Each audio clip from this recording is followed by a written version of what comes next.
Okay, hello again, everyone. So this live stream is a Q&A. So it's quite different from the previous live streams that I've done. And the idea is pretty simple. It's if you have a question about the IELTS test, be it reading, writing, listening, or speaking, or some other aspect of the test, feel free to ask me. Or if you're having some problem with the IELTS test, so perhaps you don't have a specific question you want to ask, but you want to describe a problem that you're experiencing, then you can describe your problem and I will give you advice as to how you can overcome that. So that's basically what we're doing today. It's completely based on your questions and your problems. So just tell me, what IELTS questions do you have, or what IELTS problems do you have? And I'll be able to support you from there. Hey, Sharafat, good to see you. And I'm doing very well. Thank you very much for asking. Hopefully you're doing well too. So that's pretty much the aim of this live stream. Of course, if you don't have questions or if you don't have problems, then feel free just to listen in. But you'll get more out of the live stream if you do share your specific issues and the specific questions you have. How many phrases do I have to use in speaking? You can't consider the IELTS test like that. So there's no, it's not that the examiner is counting the number of phrases, but it's the overall level of language that you use. So if you put it on an easier way to analyze it, like let's say if you took somebody who was a beginner level English, so they've learned numbers, colors, the basic stuff, hello, how are you? And then you take an intermediate student. It wouldn't take you long to determine which one was the beginner and which one was the intermediate student by the language that they're using. So even if you asked them a question like, where do you come from? You would almost instantly know which one was the beginner and which one was the intermediate. And it's not the number of phrases that they use. It's not which phrases they use. It's just that you will immediately get like a concept of the range of vocabulary they're capable of. Then, of course, the more topics that you discuss, you will see, can they discuss all of the topics, or are they limited to a small number of topics? So it's not a specific number of phrases that you need to use. I know like when I'm helping engineers get their IELTS scores, this is the typical type of question that an engineer will ask, because they're very analytical and they want to know, they want to analyze it in a kind of a mathematical way, but the test doesn't work like that. So it's more the general range and the topic specific vocabulary that you can use based on the question you're asked, and how accurate your use of that language is as well. So there isn't a number of phrases. But let's say you got a band 6 for vocab and you need to get a band 7. It's not about how many phrases you should have used. It's about your actual level of vocabulary. So the only way to improve your vocab score is to improve your actual ability with English vocab. It takes time, it takes effort, but that's the approach that you need to take. Not how many phrases should I have used, but actually improving your overall level. Good question though. Hey Kamar, welcome to the lesson. Why does reading create too many hurdles during solving a question type? So with reading, the biggest mistake that I see students making is that they don't analyze the mistakes, why they got the incorrect answers. So they'll take that approach of practice makes perfect. So if I do one IELTS reading test, I'll get a band 6. If I do 5, that'll bring me to a band 6.5. If I do another 5 practice IELTS reading tests, that will bring me up to the next score. But that's not how it works. So there is a certain aspect of learning the format of the IELTS reading test, learning the types of questions on the IELTS reading test, following a strategy to help you get the highest number of correct answers possible. However, what will ultimately limit you is your English ability. And a lot of students won't accept that. So they'll think, okay, I've done 10 practice IELTS reading tests and I keep on getting 6.5. And they think that the solution is do more practice IELTS reading tests so that they can get 7. So they think the students will normally put the issue down to they haven't perfected the exam technique. But in most cases, if you've done a lot of IELTS reading tests already and you have perfected the exam technique, it's going to be your English ability that's holding you down. And in a lot of cases, the hurdle is recognizing that you actually need to improve your vocab, or perhaps your grammar, or perhaps your spelling. And it's not that you need to do more reading tests, it's that you need to improve your English to allow you to get a higher score. And that's the most common issue that I've seen students struggle with.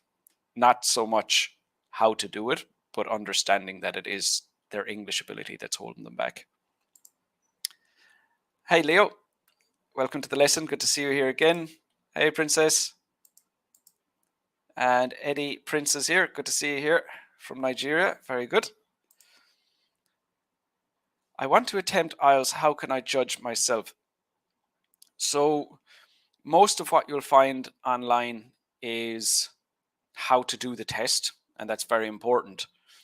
But the process is how to do the test. From there, getting your work analyzed. Like you said, how can you judge yourself? And in a lot of cases, you can't, because if you can recognize a mistake you're making, then you can take action on overcoming that mistake. But for most students, it will be they're making mistakes that they don't know are mistakes.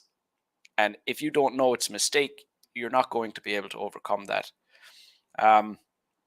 Also, along with that, you'll have, like, let's say, and this is really common, where a student will do the IELTS test, they'll get a band 6.5, but they needed a band 7. Now, after they got the band 6.5 in writing, was it an issue with their task 1 or their task 2? Was it an issue with task achievement, coherence and cohesion, vocab, or grammar in task 1, or of those 4 band scores in task 2? So you really can't judge yourself. You do need to get an IELTS expert to analyze, especially your task achievement and your coherence and cohesion.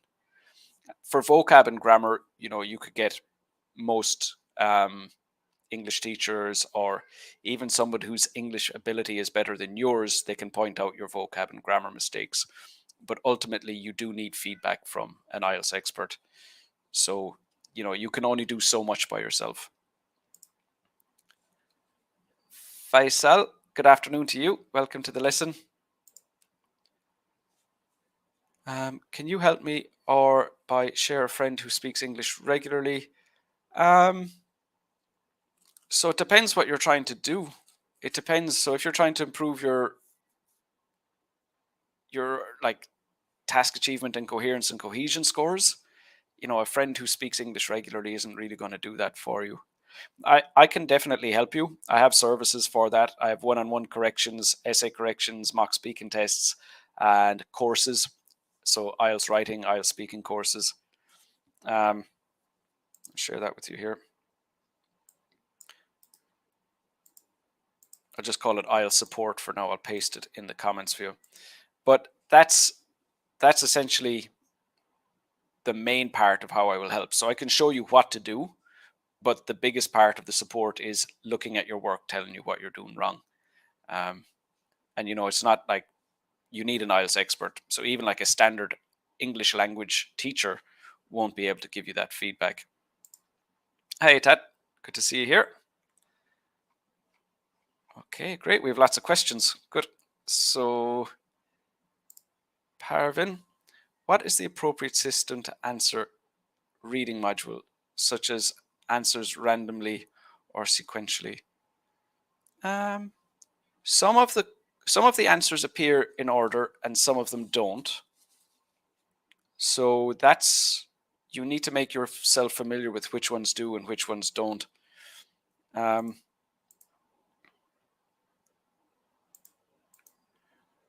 But after that, there's a strategy on my website. Let me just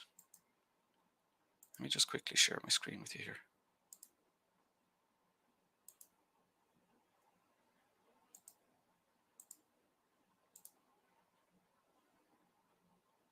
Okay. So on my website, you go to Extras tab here. I don't know if that's coming up, but across the top, there's a header. You go to Extras at the top and click on IELTS Reading Strategy. You'll find that there. So let me just share the link to the website with you.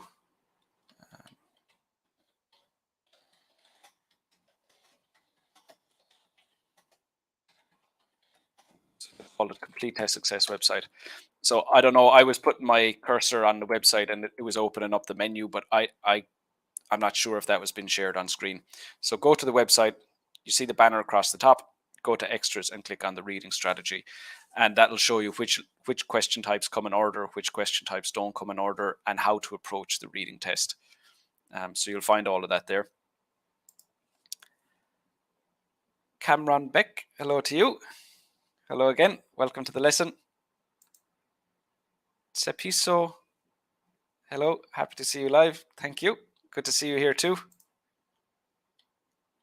Can you talk about IELTS daily plan? Now, this is something, and I've been requested to make study plans quite a bit, but you have to make a plan that's specific to your needs. I sent out an email a few weeks back showing you how to create that. If you're already subscribed, you'll see that. But it's basically learn what to do. So let's take speaking, for example. Learn how to do the speaking test. Get some feedback on your work, on your speaking. Find out if you have a problem with fluency, vocab, grammar, or pronunciation, and then work on those problems. Come back, do another practice speaking test. Find out what your newest, biggest issues are and work on them. So it depends on what your weaknesses are. So first of all, absolutely learn how to do the test, how the test works, and the strategies to ensure that you get the highest possible score. But after that, it's about just focusing on what's stopping you from getting the score you need. And it's really about, having that focus. So again, if you do the IELTS speaking test, you don't see your scores for fluency, vocab, grammar, or pronunciation. So if you come out and you think, okay, I need to get you get a 6.5, you need a 7. So you work on fluency, you work on vocab, you work on grammar, you work on pronunciation. But maybe the only issue you have is your pronunciation. So if you're trying to improve all 4, you're really slowing down your progress. Whereas if you go, okay, my problem is pronunciation and it's specifically my sentence stress. If you know that one specific problem you're having, then your daily plan will be work on that all the time. So it completely depends on what your specific weakness is. And the same then again, which is much clearer if you do the IELTS test and you get the scores you need in reading, listening, and writing, and you only have a problem with speaking, then you only need to work on speaking. So it completely depends on your specific situation, and that's what you need to do. Mohammed Saliman, my exam is in 3 days. Okay, good. What is your advice for those 3 days? You're not going to make much headway with vocab, grammar, pronunciation in 3 days. So the main thing is making sure that you're comfortable with what you need to do, just reviewing what you need to do, make sure that you're listening to lots of English, try to immerse yourself in English as much as possible so that it's not a sudden start, but you just get yourself surrounded with English for the next few days so that the transition into the test is quite easy. And just make sure you're comfortable with what you need to do. Don't try to do lots and lots. The test is quite exhausting. It's a long, especially like the reading, listening, and writing all on the same day. That's pretty exhausting. So you don't want to have yourself exhausted before you go into the test. So just make sure you're doing the normal stuff. Sleep well, eat well, do some exercise, make sure that you're not too tired before the test day. That's pretty much it. There's not much else you can do with 3 days, so just follow those few things and you should be okay. What is the difference between the two, IELTS Academic and IELTS General? Well, first of all, the difference is which you're required to do.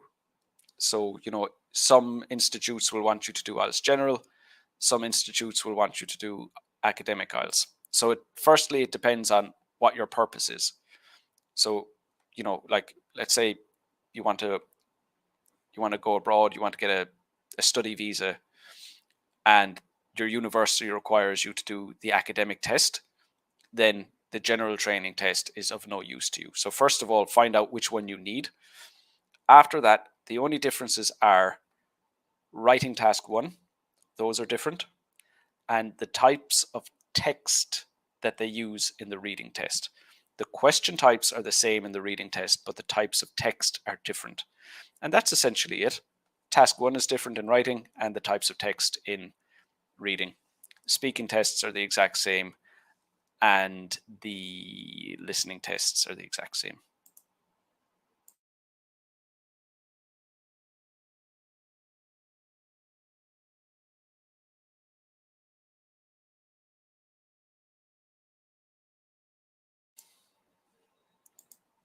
Hi, Naomi. Good to see you here. Sharafat, my other question is that many words in many books, so I'm confused. Could you please tell me the edge of the vocabulary? And could you suggest me any book for vocabulary which will help all modules? So, first of all, you need to focus on topics that you're less familiar with. So a good example is, like, let's say you're a big sports fan. So if you get to talk about sports in the IELTS test, you have lots of vocab. However, if you're asked to discuss something about the environment, that's something that you're not comfortable with because you don't have that vocabulary. So that the first thing is to determine which topics you're not comfortable with. After that, it's about learning vocab within those topics. But what you don't want to do, so like if you're reading a newspaper, you don't want to learn every single new word that you find in the newspaper. You want to learn the words that you will most likely get to use and that you will most likely see again in the future. And one of the best ways to do that is to look for words that are already familiar to you, but that you don't already know how to use. So you might have like 20 new words, and 5 of them you're thinking, I've definitely seen this before. I don't know what it means, but it looks familiar to me. And that means that it's a good fit for your current level. So you're always just trying to find words that are familiar, but you don't know. Those are the words that are most suitable to your current level, because as you get better and better, you'll start to recognize words that appear in front of you. And yeah, that's basically how you would determine which words you should learn. And then the other thing is, don't use texts that are beyond your ability.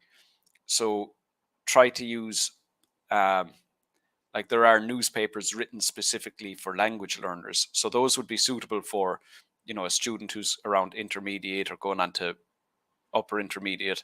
And then students who are upper intermediate going up to advanced, they'll be able to start using newspapers written for native English speakers. So you don't want to go beyond your level. If like 10-20% of what you read you don't understand, that won't help you. So you need to use texts that are more suited to your level, and then find the words you want to learn based on what I just described. Hello from Bangladesh. Good to see you here too. Thank you. Can I know which vocabulary are band 7? Doesn't work like that. No, there isn't band 7 vocabulary. There's band 7 ability. So it's not that the examiner has a list of band 7 words and they're going, okay, they use this one, okay, they use this one. It's about your ability to describe what you're talking about concisely, precisely, using the appropriate vocabulary using a range of vocab and using it with accuracy.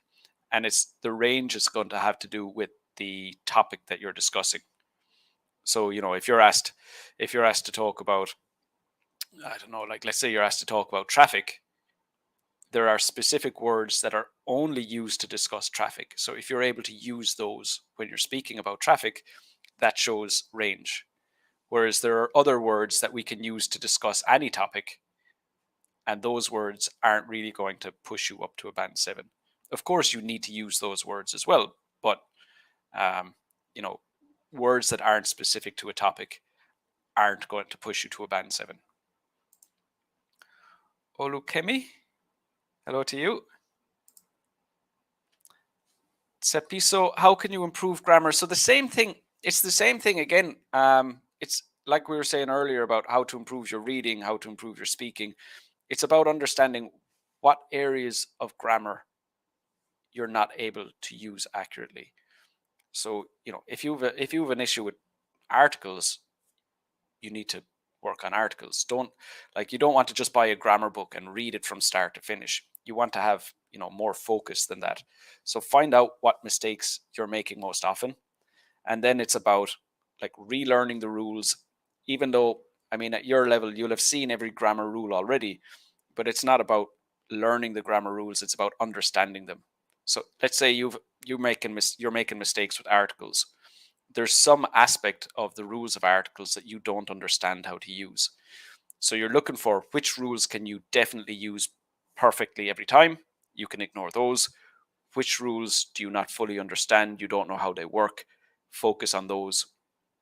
And then build up by, analyzing texts when you're reading to see how that same grammar is used. After that, you start to introduce it into your own writing and your own speaking.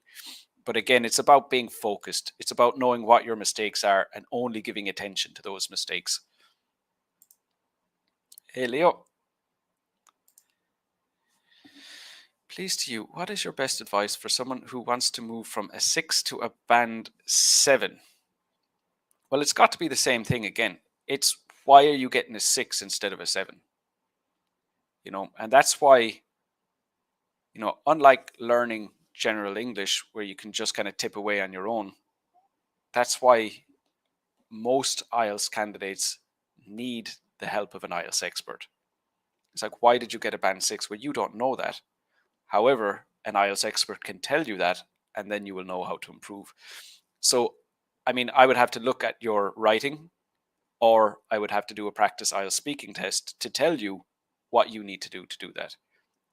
There are 100 potential reasons for it, and there's no point in giving you a list of 100 things you need to do. You need to find out specifically which things you're not doing, and that's how you improve. That's how you improve your score. Saying that, to get from a band 6 to a band 7, it's very likely you'll need to improve everything. But you can't just be that vague. You need to be more specific with what exactly it is about task achievement. Is it your main ideas? Is it you're not analyzing the question correctly? Is it you're not developing your ideas correctly? It could be your organization of ideas. So there's just so much involved that it's not possible for me to give you a direct answer to that question, but to tell you that it would be a unique situation that you're in. Naomi, making a pause in IELTS speaking, not that you're looking for words, but because you've run out of ideas. How bad is it? It's not as bad as pausing because you've run out of words. You can get a good score when you need to pause to think of ideas. But the thing is how often does it happen? And I think the best advice in this situation is, well, what I've seen students do most often is they're asked the question, so the IELTS examiner asks the question, and then they want to bounce back with their answer. So they just start answering straight away, but they haven't really decided what their answer is. So in a lot of cases, it's you should wait, think about what you want to say, then start speaking, not start speaking and then go, oh, I have no idea what I want to say. Okay. And then in the middle of the sentence, you have to stop. So in a lot of cases, not all cases, but in a lot of cases, those types of pauses can be removed But just it's easy to say relax in the IELTS test, but just calm yourself and think, what am I actually going to say before you start speaking? And that can reduce the number of pauses that you're referring to.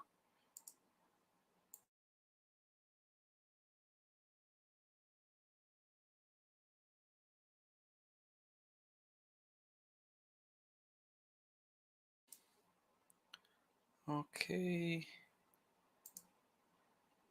Parvin, you're very welcome. Hi, Angel. Good to see you here. And Constance, welcome back. Good to see you here again. Hey, Casey. Why is the reading test so confusing and difficult, especially parts 2 and 4? The answer to that question is your vocab. Because your vocab. Reading has 3 parts, but they get more difficult. So passage 1 is the easier of the 3. Passage 2 is more difficult than passage 1. Passage 3 is more difficult than passage 2. So as you go up through them, they're more challenging. The vocabulary will mean the vocabulary used. It's specifically designed that way so that the vocabulary used is pushing you to your limits, and that's how they determine your score. Is they make it more difficult as you go along. So every student should be getting more answers correct in part 1 than in part 3 or passage 3. Yeah. So if you find that you're getting part 1 correct all the time, if you're getting all the answers correct in part 1 and then less in part 2 and fewer again in part 3, that's most likely a problem with your vocab, because they mix up the question types in the different passages. So if the different question types aren't tripping you up in part 1, then you know it's not your exam technique, and it's more to do with your language ability. Hey, Stella. This is a Q&A. So what IELTS questions or problems do you have? Whatever, it's not specific to reading, it's to whatever, anything to do with IELTS. So just tell me what questions you have or tell me what problems you have, and I'll be able to point you in the right direction. Hey, Muzam, good to see you here. Where can I get the speaking test? So I'll share that with you here.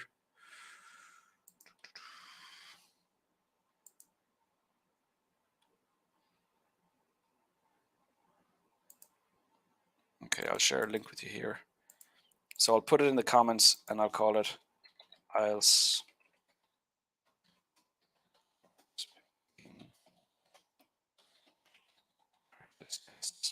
Okay, so there's a link there. I'll look, Kemi, and you'll find that service there. Leo, you're very welcome. Mohammed from Somaliland, good to see you here. Good, good. Glad you like it.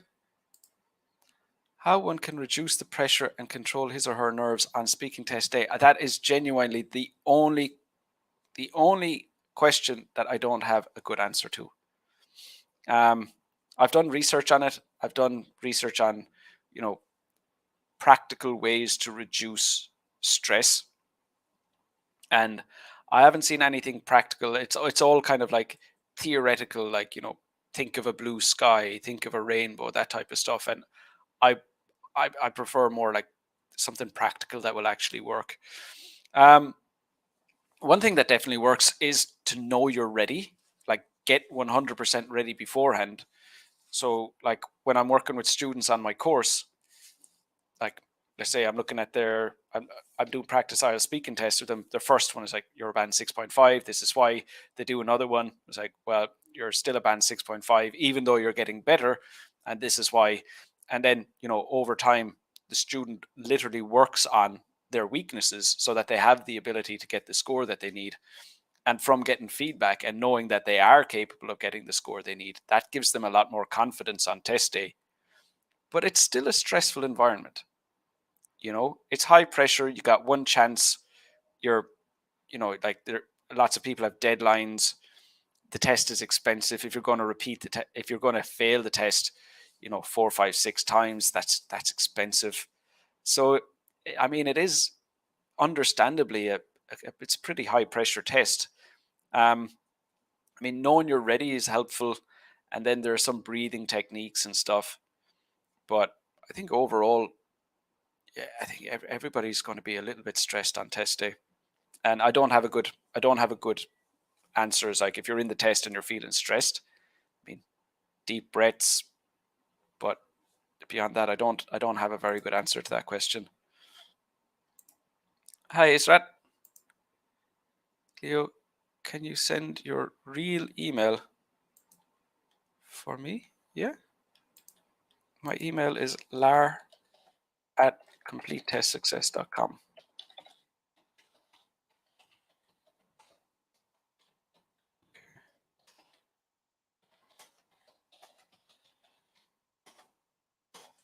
Again, I've just shared that in the comments. Let me make sure I spelled it correctly.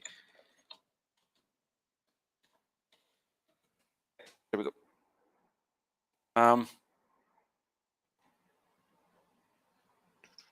See that? There's the practice IELTS speaking practice tests I was talking about, and there's my email address. So if you just go to the comments, either on Facebook or YouTube, you'll find my email address there.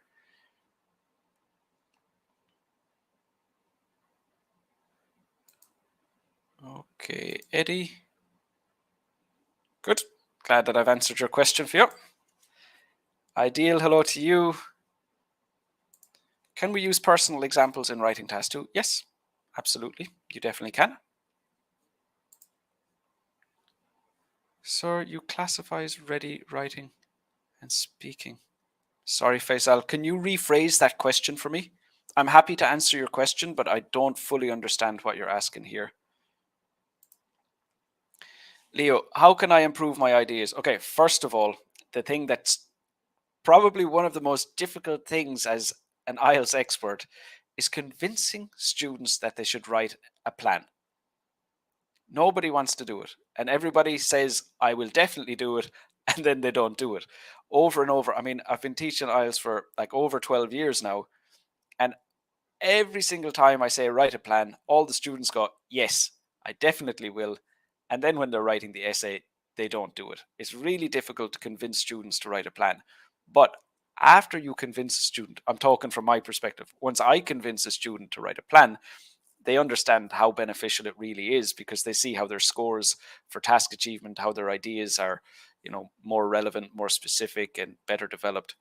So number one has to be write a plan. And when you've written a plan, you can more easily analyze your ideas to make sure that they're suitable.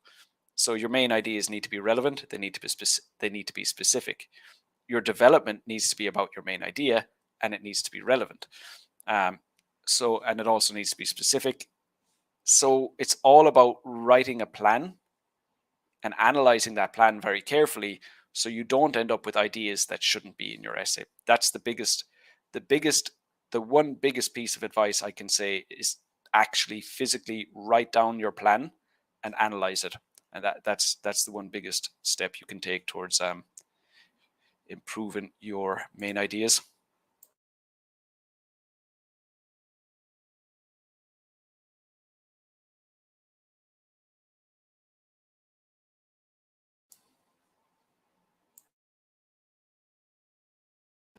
Hey Maravik, hope you're keeping well. Hey Fardana, I have your speaking test ready to go on Friday, so you'll see it there. Hey Jervin, can you talk about speaking part 3? I can. There's quite a lot to say about it. In short, give a direct answer to each question and develop that answer. You shouldn't give short answers. And what will happen in the test is you'll get a question in part 3. You'll end up getting questions that you can't answer, and that feels stressful, but it's not a problem. If you don't understand the question, ask the examiner to explain the phrase that you don't understand. Avoid repeating your ideas. Be prepared to just stop speaking. A lot of students feel like the more they say, the better, but that's not the case. If you stay talking by repeating your ideas or going off topic, that's not better. So, an important part as well is once you've finished giving the answer that you want to give and you have nothing left to say, just stopping and waiting for the next question. That's something that a lot of students and candidates don't have the confidence to do. So when you're finished, you need to be able to stop by yourself and not wait for the examiner to do that for you. Jervin, how did they give a score in the writing task? So the public band descriptors are available. Just pull them up on screen for you here. But if you just like type into Google, like task 2 band descriptors, task 1 band descriptors, speaking band descriptors. They're not very accessible though. They're written with IELTS examiners in mind, so they're not written for IELTS candidates or IELTS students. So the language isn't very accessible. But it's basically, I mean, if we're talking about task achievement, so if you do all of these things, you get a band 6. If you do 2 of these things, you still get a band 6. If you do all of these things, you get a band 7. I mean, I've made lessons on how each of them are scored. So again, if you go to my website, you'll see I have lessons on task achievement, coherence and cohesion, vocab, grammar, where I explain all those things in detail. But honestly, it's not all that important that you know how it's scored. What is important is that you know why you're not getting your score, so that you know how to improve your score.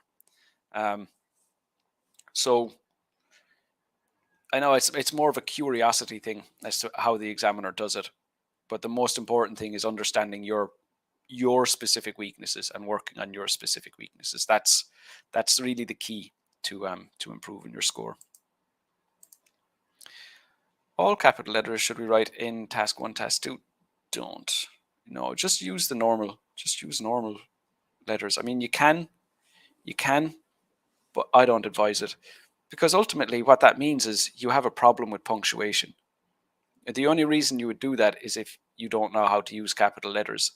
So why not just learn? It's not a very complicated part of writing. And my advice would be, instead of doing that, actually learn how to use capital letters. It's a small aspect of punctuation. It's not going to take you terribly long time to perfect that. And I think that would be a better approach, because you can't stay writing in capital letters for the rest of your life. If you're going to go study in university, or if you're going to go work in a foreign country that speaks English, you can't just use capital letters all the time. So you will need to be able to do that properly eventually. Do we have to focus on specific words for that task? Raizan, I have no idea what you're talking about. I'm just going back trying to see if this is the second part of a comment. No, I'm not sure what you're referring to there. Can you write out the full question? I'm happy to answer the question, but I don't understand it right now. Honor here, I want to start preparation for IELTS. So which part can I focus on first? Generally, writing takes the longest time to improve. So I would say focus on writing first. If you've done the IELTS test before, focus on whatever your lowest score was. So if you haven't done the test before, go at writing. If you have done the test before, go with the lowest score. Gift, what are the best strategies for IELTS reading? I have a strategy I was just showing on my website. So go to my website and go to Extras IELTS Reading Strategy. You'll see that there. What I found very complicated with like all the conventional strategies are like finding the keyword, thinking of synonyms of the keyword, scanning for the keyword, finding the keyword, reading the sentence. I found like the normal strategies I find are there are too many things going on. And with too many moving parts, there are more possible mistakes to make.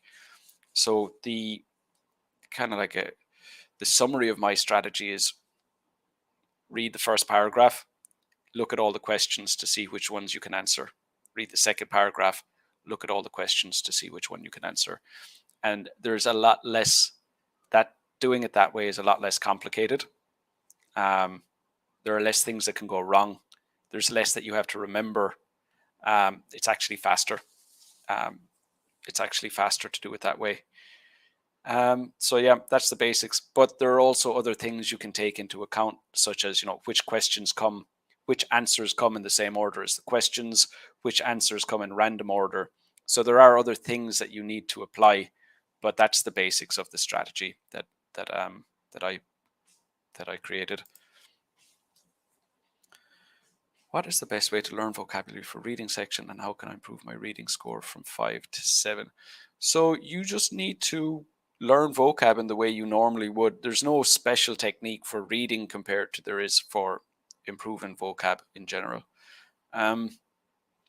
Best way to improve your reading from a 5 to a 7? It's going to be working on vocab. You're right to say vocab because, if you're getting a band 5, it's most likely that you don't understand the texts. So vocab is going to be the biggest part. There will be other things that come along the exam technique, but if you're currently at a band 5, which I'm surprised with based on your level of English, based on how clearly you've written that sentence, I'd be surprised to hear that you're a band 5. You seem, based on your accuracy, you seem like you would be capable of a higher score than band 5. Your punctuation, you have a problem with punctuation, but that's not connected to reading. Hi, Mohammed. Very well. Thank you. So that's the same question again. Farzana, you're very welcome. It's my pleasure.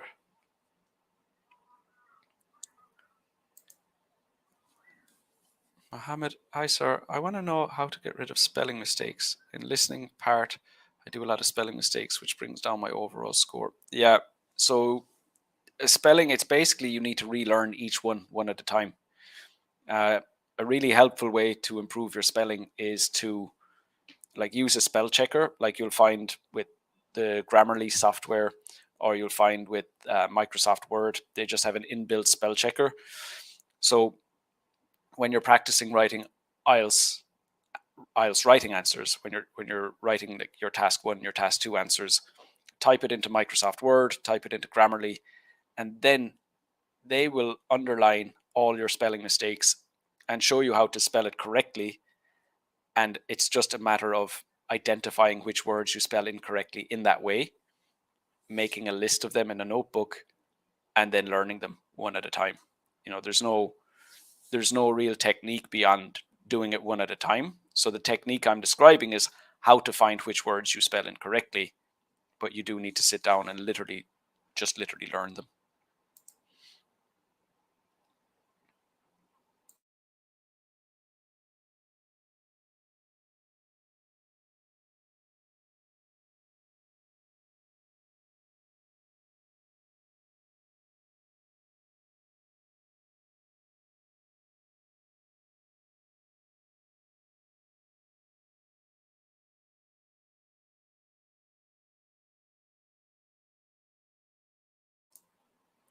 Tripty, hello sir, really best IELTS trainer, thank you. When are you going to take speaking part 1 test? Sorry Tripty, when am I going to take speaking part 1 test? I'm not sure what you mean. Thanks for the compliment. Can you rephrase your question? My speaking test is in 2 days, so I need to practice on live, please.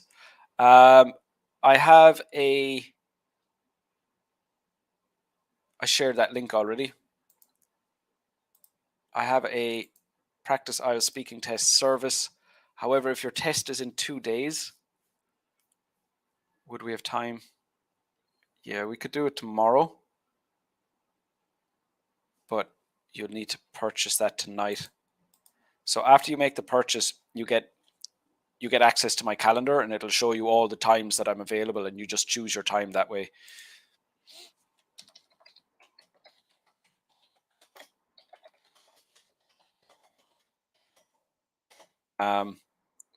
So I shared that link previously, but I'll just share it again. So practice IELTS speaking test, and you'll see a link where you can purchase that service there. So just click on that link and you'll see it there, Mohammed. But like, all I can do is in that length of time, all I can do is show you like what major mistakes you are making that you can address in 2 days. So maybe you're like not answering the questions fully. Maybe you're not developing your answers. Maybe you're trying to focus too much on using vocab that you would be better off not focusing on. So those types of things. But in general, where you will get more benefit from a practice IELTS speaking test is if you got like 2 weeks, and I can say your problem is this aspect of grammar, go and improve that. There are some things that we can do in a day or two, but in general, more time would be better. But it would still be worth your while purchasing one, just to make sure there aren't any major mistakes you're making, and then we can remove those from your test, the real test. You're very welcome, Muzam. No, Sharafat, in the reading and listening, they actually don't care about capital letters. So if you answer all capitals, all lowercase, they don't care as long as you spell it correctly. But my advice, like I was just saying to that lady earlier on, is just use the correct punctuation. If you have a problem with punctuation, fix the problem. Rather than looking for a way to avoid it, actually just face it head on. What do I need to get a 9 in coherence and cohesion? You need perfect English. Be the main thing. Nobody, literally, very, very few students need a band 9. So generally when a student asks this question, it's something like this. They need a band 7. Their grammar is a band 5. And they're looking for an easy way to bring their score up. So they're thinking, if I just get a band 9 in coherence and cohesion, then I can continue having band 5 level grammar, and that'll balance out and I'll get my score. That's genuinely not the easiest way to get the score you need. If you have a specific issue in a specific area, you need to address it. I mean, this is why the IELTS test is recognized all over the world. You can't kind of like wriggle your way into getting the score you need. It's a very, very accurate assessment of language ability. And you need to have the language ability to get the score you need. You also need to have the exam techniques. You need to have the exam skills. You need to know how to do the test. You need to know how to provide them with the answer in the way that they want it, especially for writing. But ultimately, you're not going to be a band 7 level of English and get a band 9. You have to have the actual ability. I mean, like, this is why, like, the NHS accepts the IELTS test, because they know if we take in a nurse or a doctor with the IELTS score that we require, we know that they can do the job. We can know that they can, like, perform open heart surgery and not pretend to speak English. Like, it really is a very, very capable test. It really does analyze English ability very, very precisely. I'm guessing that that's what you mean. Normally, when someone asks a question like that, it's because that's the situation. So if I'm wrong, apologies, but that is essentially what I'm imagining is the reason for you asking that. Mohammed, is it mandatory to use fancy and difficult words to get a high band in writing test 2? No, don't use fancy or difficult words. Just focus on communicating clearly. Like I was just saying to Karan, is if you don't have the ability to get the score you need to improve your vocab. But you can't just go into the test and use words that you think will get you a high score. In the test, the best score you'll get is focusing on communication, not trying to use words you think sound good, because generally what happens is you're not using them accurately and your communication isn't clear. So that's not the approach. Do I need to write the academic IELTS and the general training IELTS test for a health worker to work in the healthcare in the UK? I don't like answering those questions because if I get them wrong, I'll have completely messed you up. So if you needed academic and I said you need general, you'll have spent a lot of time preparing for the test.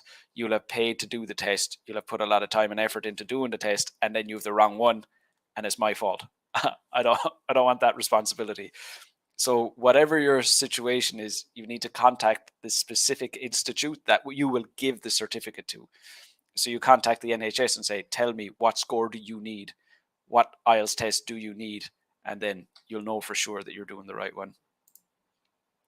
I meant speaking part 1 live session. Yes. So I've changed up my schedule. So what I'm doing is I'm going to continue doing the speaking test lucky draw and the writing test lucky draws. So and with writing I'm going to swap between task 1, task 2 and general task 1, academic task 1 and task 2, because previously all of my writing competitions have been just task 2. So I'm going to cycle through those, and then I'm going to have the lucky draw for speaking. So I'm going to cover all of them in that way. The open platform where I just had many people trying to rush through everyone, that worked really well with smaller numbers of students. But as more and more people are coming in, there's less benefit coming from rushing through many students. So students aren't getting as much out of it. So I've changed my schedule. If you go to my Facebook page or my YouTube channel, just type complete test success into either platform and you'll see the times of the live streams at the top. Hello from Pakistan. Good to see you here, Zaur. Follow and like you make me learn a lot. Good to hear it. I speak a little fast, like swallow words sometime, how to improve pronunciation then accordingly. So I mean, first of all, slow down. And that just takes a conscious effort. You said you're from Pakistan. Most students from Pakistan make that same mistake. And besides that, swallowing words, I'm not sure exactly what you mean, but you have to work on it as an individual skill. So like a lot of students, they'll think, I need to improve my speaking, so I need to practice speaking more often. But it's not that. It's that you need to find out. So if it's a specific mistake with pronunciation, like you're describing, sit down at your desk, work on the specific mistake you're making, make sure you can do it slowly, make sure you can do it one word at a time, practice doing it in sentences. And then every time you speak English, you have to do it the way you've been practicing. And that really means slowing down a lot so that you're able to identify when you need to adjust the way you pronounce each word. Karan, I'm sorry, I meant to ask, what are some of the parameters that are checked by the examiner for a high-level band score in coherence and cohesion? Same as every band score. So it's coherence and cohesion is like your use of pronouns, the structure, how logically your ideas flow from one into the next, your use of cohesive devices. So the same things. Tripti, how to participate in the competition. So on Sunday, I have one post for writing and one post for speaking, and you can just respond to those posts to enter the competition. So you're on Facebook, so just go to my Facebook page and see my 2 posts. I have one for writing and one for speaking on Sunday, and you just participate from there. Mohammed Fazlur, hello to you from Bangladesh. Great, good to see you here. Olukemi, I have a problem with understanding what I read in the reading practice text, and also with antonym word confusing. It very likely a problem with your vocab, but it could be a problem with your reading skills as well. So what you'll find, especially with younger students, is they have a lot of experience with speaking in English, a lot of experience with listening to English, but not that much experience with reading and listening. So excuse me, reading and writing. So it's just because they haven't enough exposure to reading in English. So it might be actually your reading skills, or it could be your vocab. You should be in a position to know which one that is.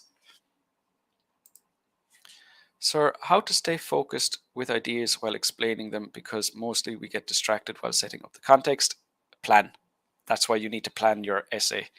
That's why you need to plan your essays in advance. Definitely you need to plan. To improve your English, focus on one thing at a time. Vocab is the one that takes the most time to improve, so spend most of your time on vocab. Grammar is more about understanding. Once you understand how to use it, you're able to use it with enough concentration. But with vocab, you need to improve your vocab. You literally have to learn, hundreds and thousands of words and phrases individually. So get started on vocab first of all. Hello, another student from Bangladesh. Good to see you here. Hi, Ahad. Perfect. Good to hear. Okay, so I finally caught up with all of the questions I had. I want to join with you. Great. So I have shared this link already, but I'll just share it here. So I have a bunch of ways to help you. I have live feedback lessons. Those are free. I have one-on-one support. So they're my practice IELTS speaking tests and my essay corrections. I have a writing course. I have a speaking course, which is nearly finished. Taken me a bit longer than I had expected, but that's just to make sure that it's perfect. But you can access all of those from that link. Mohammed, you're very welcome. No problem. Oops. Work on and come back with experience. Perfect. You're very welcome. Okay, so that's it for now. Talk to you either in the live feedback lessons or the next live stream. A few of you were asking about IELTS, practice IELTS speaking tests. So like I said, just purchase those. You'll have the calendar and you'll be able to book for the following day after you make the purchase. So not much of a turnaround there. You're very welcome, Itat. Thank you. Okay, perfect. We'll finish with a compliment. Thank you, Itat. Okay, take care of yourselves, everyone. Bye-bye, and talk to you next time.